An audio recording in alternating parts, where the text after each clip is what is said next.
ఆయన ఈ అవినీతి ప్రక్షాళనకు ఏం చర్యలు తీసుకుంటారా అని ఆసక్తిగా గమనిస్తోంది. విషయం కేవలం జస్టిస్ యశ్వంత్ వర్మకు మాత్రమే పరిమితం కాదని భారత జ్యుడిషియరీ మొత్తాన్ని ఆమూలాగ్రం శోధించాలని ప్రజలు కోరుకుంటున్నారు. 2025 మార్చి 14 నాడు దేశంలో హోలీ వేడుకలు జరుపుకుంటుండగా జస్టిస్ యశ్వంత్ వర్మ ఇంట్లో చిన్నపాటి అగ్ని ప్రమాదం జరిగింది. అగ్ని ప్రమాద కేంద్రం నుంచి ఫైర్ ఫైటర్స్ కూడా వచ్చాయి. దాన్ని ఆర్పేశారు. స్థానిక పోలీసులు వచ్చి పంచనామా చేశారు. దాన్ని వీడియో తీశారు. ఆ వీడియోలో డబ్బుల కట్టలు అగ్నికి ఆహుతవుతూ కనిపించాయి. ఆ video supreme court chief justice Sanjiv Khanna చెంతకు చేరింది. ఆయన జస్టిస్ వర్మను వారంలోగా వివరణ ఇవ్వమని కోరారు. అయితే అటువంటి వివరణ ఏది జస్టిస్ వర్మ నుంచి సుప్రీంకోర్టుకు అందలేదు.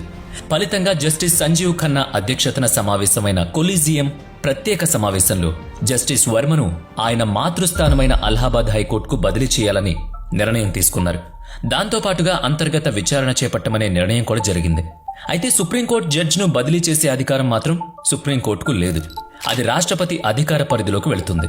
అంతర్గత విచారణ అంశం సుప్రీంకోర్టు పరిధిలోనిదే కాబట్టి జస్టిస్ వర్మ విచారించిన ప్రధానమైన పలు కేసుల్ని, అందులోనూ ఆదాయ పన్ను విచారణ కేసుల్ని ప్రత్యేకంగా తిరగదోడాలని కొన్ని మీడియా వర్గాలు గట్టిగా పట్టుబట్టాయి.